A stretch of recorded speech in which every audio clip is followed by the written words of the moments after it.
Good morning Prarthana. Good morning. ఏంటి వాళ్ళ tiffin? Idli.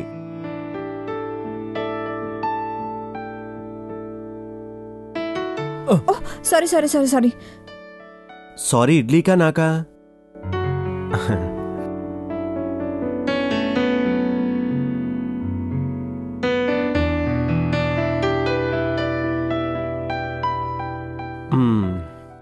చాలా బాగుంది, కాకపోతే ఉప్పేయడం మర్చిపోయావు.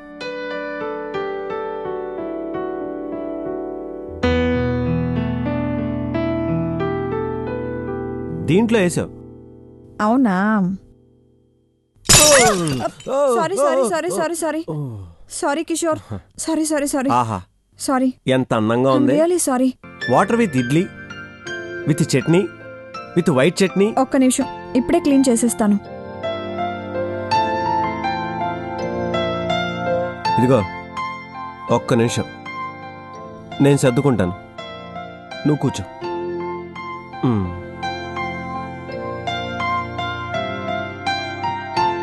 Really very sorry Kishore.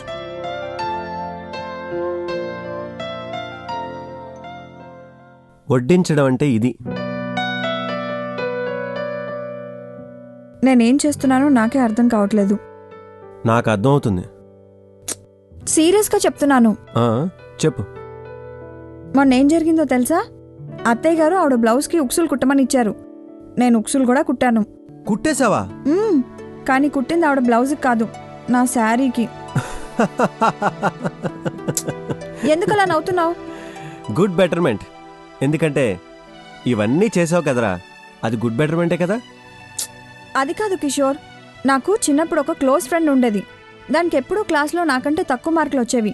కానీ ఇప్పుడు అది బిజినెస్ చేసి కోట్లు డబ్బులు సంపాదించి మంచి పొజిషన్లో ఉంది. నేనే ఇలా ఉన్నాను. నువ్వు కూడా టాప్ పొజిషన్లోకి వెళ్తావు. కూర్చో కూర్చో, ఇవన్నీ మామూలే కానీ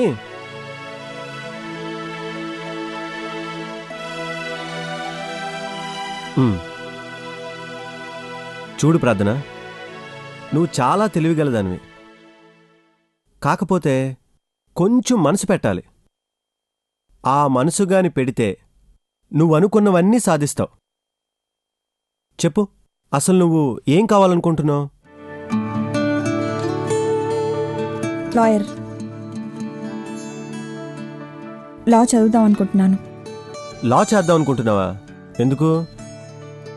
నాకు పని లేకుండా చేద్దామనా? కిషోర్, అర్థమైందిలే. ఈ విధంగానైనా రోజు మీ నాన్నగారిని చూడొచ్చని.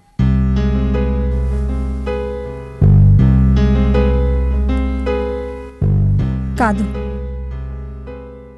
ఆయన తీర్పుని ఎదురించొచ్చని.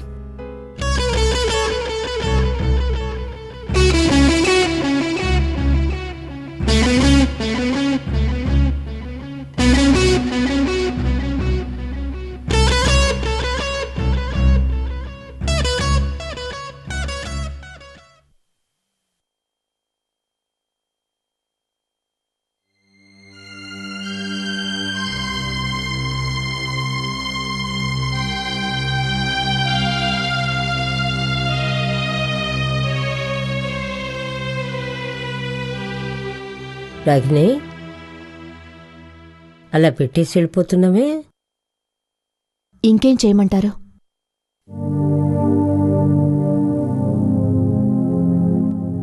నేనేమైనా తప్పు చేశానా?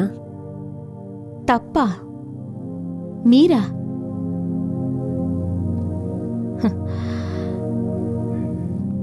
తప్పులు చేసేది నాలాంటి వాళ్ళు మామా. మీరు మా తప్పుల్ని సరిదిద్దేవారు. ఆ స్థాయి నాకు లేదులే రాగిని. ఏదో నాకు ఇష్టం లేని విషయాన్ని సూటిగా చెప్పగలను అంతే. అంటే మల్లికి ఇక్కడుండడం మీకు ఇష్టమేనన్నమాట.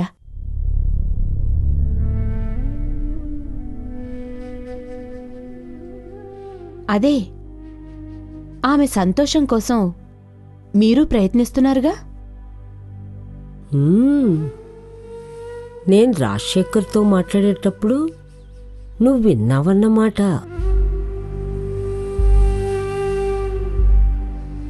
కూర్చో.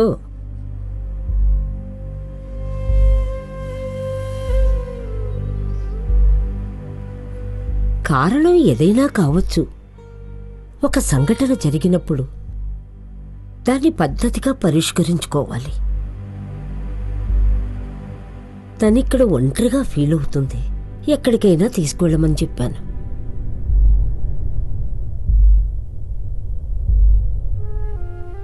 అదే హనీమూన్కి తీసుకువెళ్ళమని అన్నారుగా.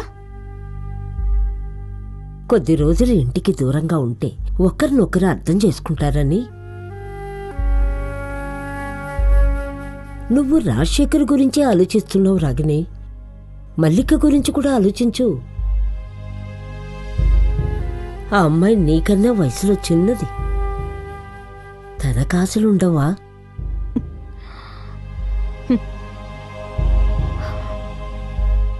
నిజమే, ఆ వయసులో అందరికీ ఆశలుంటాయి. నేను పెళ్లి చేసుకుని వచ్చిన రోజులు మీకు గుర్తున్నాయా మా అమ్మ?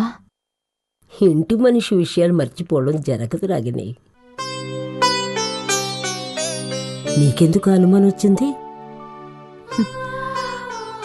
మరి మీ మనవణ్ణి పిలిచి నీ భార్య ఒంటరిగా ఫీల్ అవుతోందిరా, ఎక్కడికైనా తీసుకెళ్ళొచ్చు కదా అని ఎప్పుడైనా చెప్పారా మామ?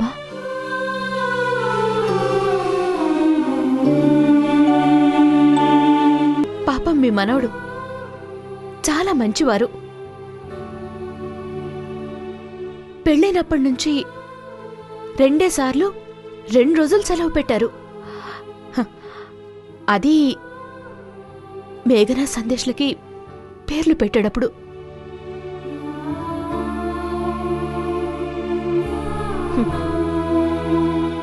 కానీ అదేంట్రా, ఎక్కడికైనా తీసుకువెళ్ళొచ్చు కదా అని ఎవ్వరూ అడగలేదు.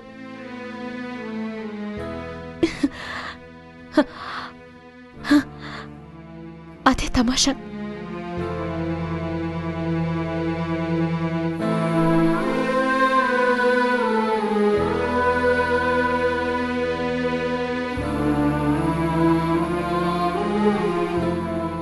బాధ్యత సుఖం రాత్రి పగల్లాంటివి. ఒకటున్నప్పుడు రెండోది ఉండదు. అలాంటప్పుడు బాధ్యతలోనే సుఖాన్ని ఎత్తుక్కోవాలి. నువ్వు ఇంటికి రంగ భారీగానే కాదు, ఈ ఇంటి బాధ్యత మోసే తల్లి స్థానంలో వచ్చావు. ఎందుకంటే ఆ పిల్లలకు తల్లి లేదు. ఈ ఇంటికి ఎప్పటికీ నువ్వే పెద్ద కోడలివి. మల్లికని నీకంటే చిన్నదానిగా చూడు, ఏ సమస్యలు ఉండవు. కానీ పెద్దరికానికి కూడా ఒక విలువ ఉంటుంది కదా. కిట్టుతో శాలినితో ఒకేలా మీరు మాట్లాడగలరా?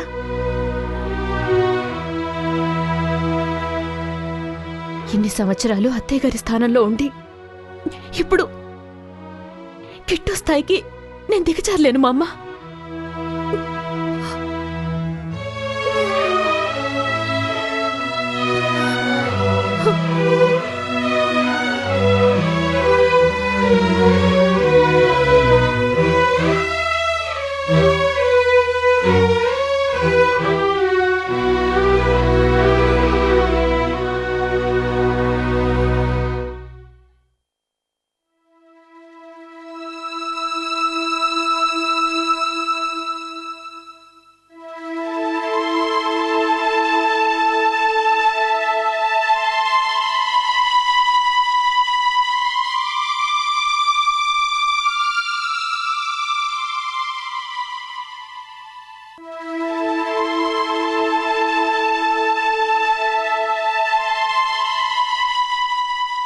ఏంటలా ఉన్నావు? ఏమైంది? ఏం లేదక్కా. ఎందుకే ఇలా 24 గంటలు మన్ను తిన్న పావులా డల్గా ఉంటావు? 3 పూట్ల తినడం, ముడుచుకు పడుకోవడం తప్ప వేరే పని లేదా నీకు? ఎందుకు లేదు? ఉంది. ఈ మధ్య కొత్త అలవాటొచ్చింది కదా, రోజుకు 1000 సార్లు అద్దంలో చూసుకోవడం. అద్దం కాదు నిన్ను మెచ్చుకోవాల్సింది, అబ్బాయిలు. చా, ఏంటక్కా ఇది? నాకిష్టం లేదు. నీకేదిష్టం ఉంది కనుక ఇది తప్ప?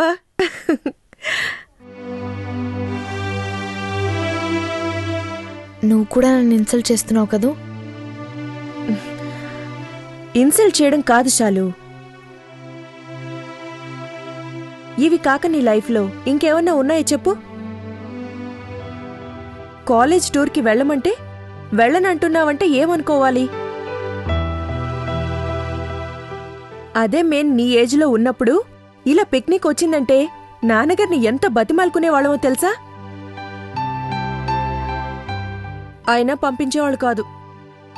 అలాంటిది ఆయన వెళ్ళమంటే నువ్వు వెళ్ళనంటావేంటి? చూడు, నేను చెప్పేది నీ ఏంటి? ఏం జరుగుతుంది ఇక్కడ? ప్రపంచ శాంతి మహాసభలా లేక 3వ ప్రపంచ యుద్ధమా? నీ లెక్చరర్ బుద్ధి పోనిచ్చుకున్నావు కాదు, క్లాస్లో పిల్లలకి చెప్పడం కాదురా, ఇక్కడ ఈ పిల్లకి క్లాస్ పీకు. అదేంటి? ఏమైందమ్మా? నేను చెప్తాను విను. వీళ్ళ కాలేజ్లో టూర్ వేశారు. అది ఏ విశాఖపట్నం వేములవాడో కాదు, కెనడా ఫారిన్ టూర్. నాన్న పంపిస్తానన్నా ఇది మాత్రం వెళ్ళనంటోంది. అందుకే మన ఆ ఏజ్లో ఎలా ఉండేవాళ్ళమో చెప్తున్నాను. ఓ చూడమ్మా. అరే, నేను చెప్తే అర్థం చేసుకోరే. మీకప్పుడు ఫ్రెండ్స్ ఉండేవారా? ఉంటే ఉన్నారా లేరా? ఉన్నారు. నాకు లేరు.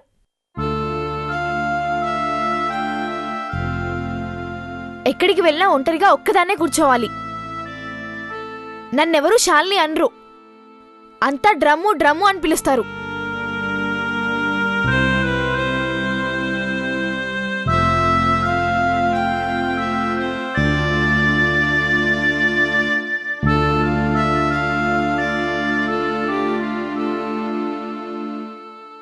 ఎవరో ఏదో అంటారని అన్నారని బాధపడటం వేస్టే. నువ్వు ఏడుస్తావు కాబట్టి ఏడిపిస్తారు. ఎవరేవన్నా పట్టించుకోలేదనుకో, తర్వాత నీ జోలికి రారు.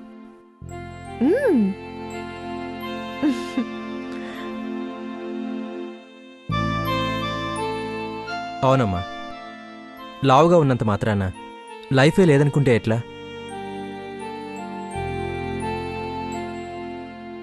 నీకన్నా లావుగా ఉన్నవాళ్ళు ఎంతోమంది మిరాకిల్స్ చేస్తున్నారు తెలుసా? నువ్వు అక్కనే సపోర్ట్ చేస్తున్నావా?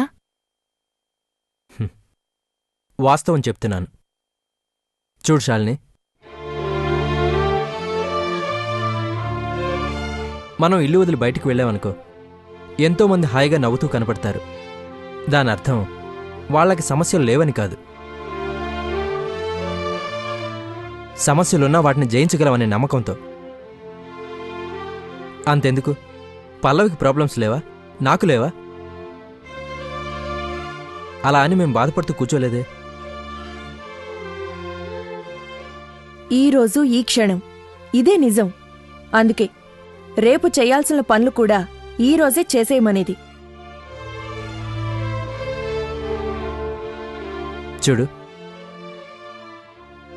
రేపు నీకు పెళ్ళయ్యాక నీ మొగుడు బయటికి తీసుకెళ్తాడనే నమ్మకం ఏంటి చెప్పు?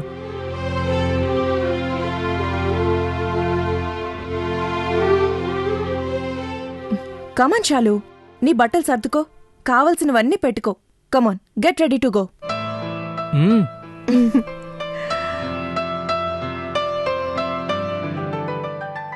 అన్నయ్య, నీ క్లాస్ బాగానే పనిచేసింది. పెళ్లికి ముందు వదినకి కూడా ఇలాగే క్లాస్ పీకేవాడివా? తను నాకంత ఛాన్స్ ఇచ్చేది కాదు. తను చాలా ఫాస్ట్. నేను ఒక మాట చెప్పేలోగా తను 10 మాటలు చెప్పేది. ఆఖరికి నేను వేసుకునే డ్రెస్ మీద ఏ క్యాప్ వేసుకోవాలో కూడా తనే డిసైడ్ చేసేది.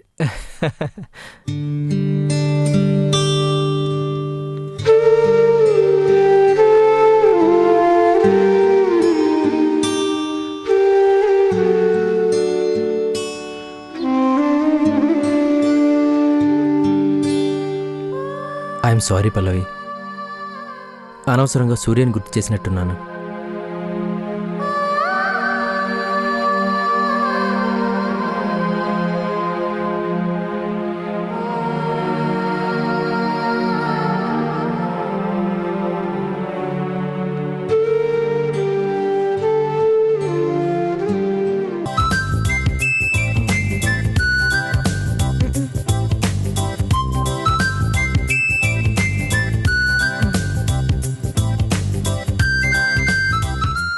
శాలిని, నీ కళ్ళు చాలా అందంగా ఉంటాయి.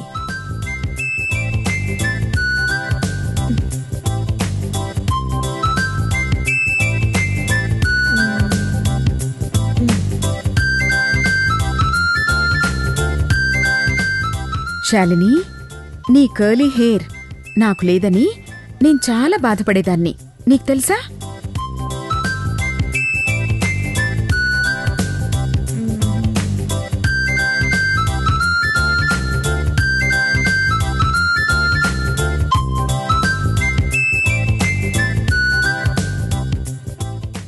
శాలిని, నీలో ఓ చిన్న ప్రాబ్లం ఉంది.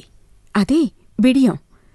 నువ్వు దాన్నొదిలేస్తే ఎవ్వరికీ అందనంత ఎత్తుకెళ్ళిపోతావు.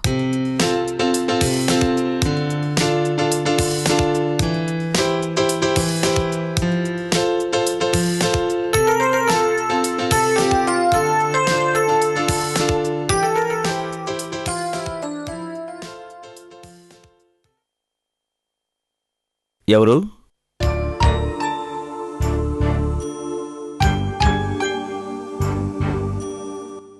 ఎవరది?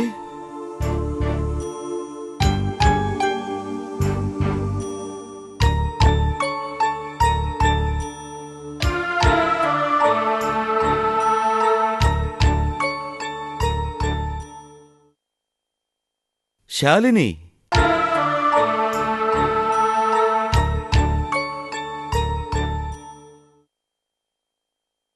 గుర్తుపట్టలేకపోయా.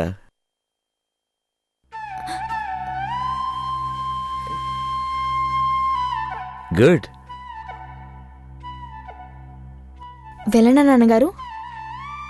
హీల్స్ ఎత్తు ఎక్కువైంది. నడవగలవా? పడిపోవు. చెప్పుల గురించి నీ నడక స్టైల్ మార్చుకోవాలేమో. ప్రతి ఐటం బాగుంది. Good good selection. ఎక్కడ కొన్నావు ఇవన్నీ? షాప్లో. అది తెలుసు. ఇవన్నీ నీ సెలెక్షనా, ఇంకెవరివన్నానా? నేనే. వండర్ఫుల్. నేను వెళ్ళొచ్చా? అంటే బయటికి ఇలా వెళ్తావా? శాలిని, ఈ అవతారంలో వెళ్తే నీకు బాగుంటుందా? కుర్రాళ్ళు కామెంట్స్ చేయరా?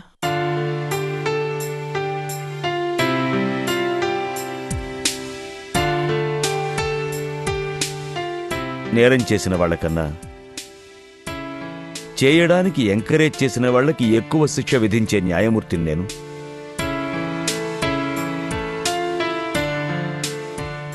ఇలా నిన్ను బయటికెలా పంపుతాననుకున్నావు?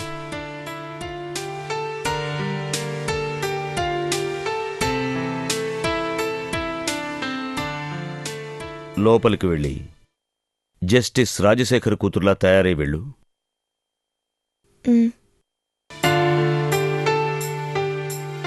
చూడమ్మా,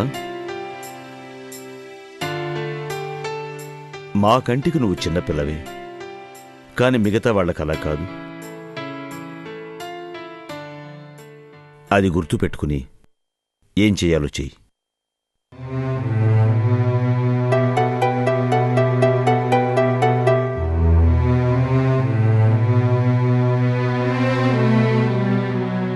ఏంటండి ఇది?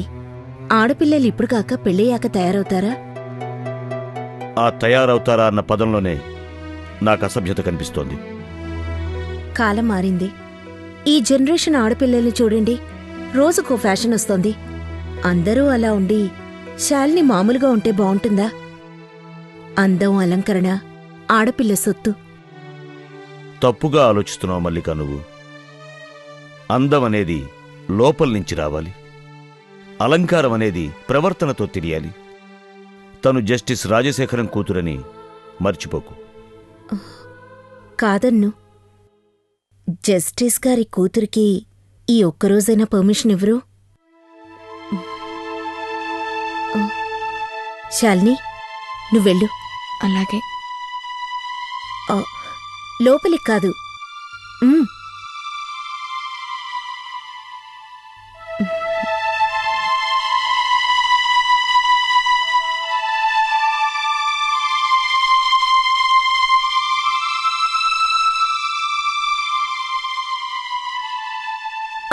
శాలిని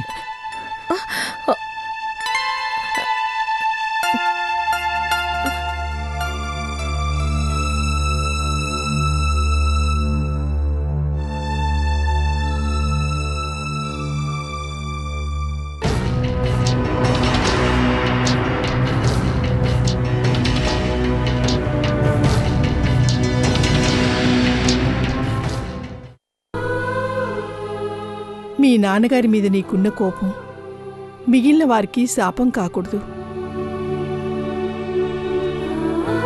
తనో పక్క పిల్లల్ని ద్వేషిస్తూనే మరో పక్క ఇష్టపడుతుంది అనిపిస్తుంది. ఎవరో నిన్ను ఫాలో చేస్తున్నారని విన్నాను.